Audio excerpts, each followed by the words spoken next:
Hello everyone, welcome to Aptera Owners Club. In this video, I wanted to go over the 7 reasons that Aptera may not be the right vehicle for you. Because, it's a very unique car and there are good uses for it and there's bad uses for it, and it's not going to be for everyone. So, let's get started. Number 1, if you need a car that seats more than 2 people, this is not the car for you. This is a 2-seater car.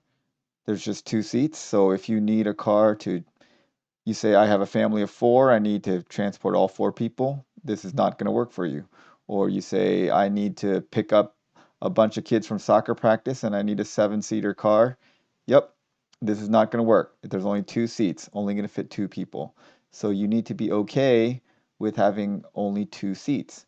And so this is mainly good for people that are single or don't have a family, or this is their second vehicle, which will be, in my case, I have a minivan that if I want to transport a lot of people, I'll use that one. And this will be the vehicle that I use when I'm going someplace by myself or with one other person. Okay, so option number 2, if you need the car right away, this is not your car, because here's their most recent release. This was released on November 4th, and they're just entering beta building phase. They're going to build some beta vehicles, and then they're going to go to Delta and then Gamma, and then they're going to start production, and then they're going to start producing the first few hundred vehicles, and then they'll ramp up to making about 250 per month and eventually reach a target of 40 vehicles per day. I have a video talking about this timeline. It's just my prediction. Who knows how long it's going to take? But my best guess is if you put in an order now, you won't get this vehicle for 2 years minimum. That's just my best guess. I mean, it's definitely not happening for a year if you put in an order now. It may be up to 2 or maybe even 3 years. So if you need a vehicle right away and you can't wait 2 to 3 years, then this is not going to work out for you. The other thing is number 3. If you live in one of these states that requires a motorcycle license or a motorcycle endorsement for the Aptera, and you don't want to get a motorcycle license and a motorcycle endorsement, well, then this is not going to work for you. The 3 states that this affects is New York, Massachusetts, and Alaska. So if you live in New York, Massachusetts, or Alaska, you don't have a motorcycle license, and you don't want to get one, then you're not going to be able to drive an Aptera, because the Aptera is classified legally as what's called an autocycle. It's not considered a car or an automobile. And so most of these states have decided, it's basically like a car. It's more like a car than a motorcycle, and you can drive it with a regular driver's license. That's 47 out of 50 U.S. states have decided that. The 3 that are holdouts are New York, Massachusetts, and Alaska. Now, they may be changing the rules, but currently, if you don't have a motorcycle license, you will not be able to drive the Aptera in those cars.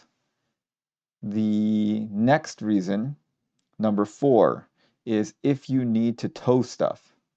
So if you look at the back of this, there is no tow hitch. I don't expect that there will be a tow hitch.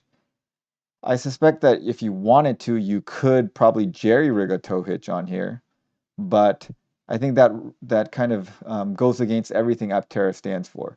They made this a 3-wheeled vehicle to reduce rolling resistance, and then you attach a trailer and add 2 more wheels. You're making this a 5-wheel vehicle. That'll reduce efficiency. They optimize this car for aerodynamics, and you attach a trailer hitch and a trailer, and that'll completely ruin the aerodynamics. The car is made to be light. It's 1,600 pounds to maximize efficiency.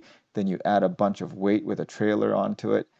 So, I mean, maybe you could jury rig it to tow stuff, but that is not the purpose of the things. There's much better vehicles to tow things if you're going to tow things.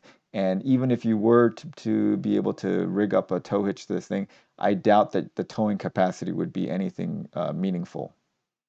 Okay, number 5, if you don't care about efficiency. See, it says right on their website, obsessed with efficiency. This vehicle was designed almost purely to be the most efficient vehicle they could make. So, when there's all these weird design things that they made up of, like, why is there three wheels? It's to reduce rolling resistance. Why does it look the way it does? Because it's the most efficient and aerodynamic. And everything in engineering is about trade-offs. And they made a lot of trade-offs for the sake of efficiency. The back of this is tapered, and you can't put in bulky things into the back. The loading floor is recessed a little bit. That's a little bit annoying. These front wheels stick out the side of the vehicle. That's also a little bit annoying. These are all done not because they just wanted to do it that way. It's because that makes it the most efficient. So if you care about efficiency, you can overlook some of these minor inconveniences because you know you're getting the most efficient car. But if efficiency is not important for you, these little annoyances will be just really annoying. Because efficiency is not one of your values, you're not going to be willing to overlook that. And then number 6, you hate the styling. This is, let's be honest, everyone, this is a very unique and weird looking vehicle. Some people are going to think it's weird and awesome, and other people are going to think it's weird and ugly. And if you're in the group that thinks it's weird and ugly, well, this is not the car for you. Many people believe that it's weird and beautiful and weird and awesome. And obviously, I'm one of those. But, it is a very polarizing design. It looks like this because they wanted to make it aerodynamic. They didn't make it look weird and unique like this just for the sake of being weird and unique. They made it weird and unique because it is the most efficient shape there is.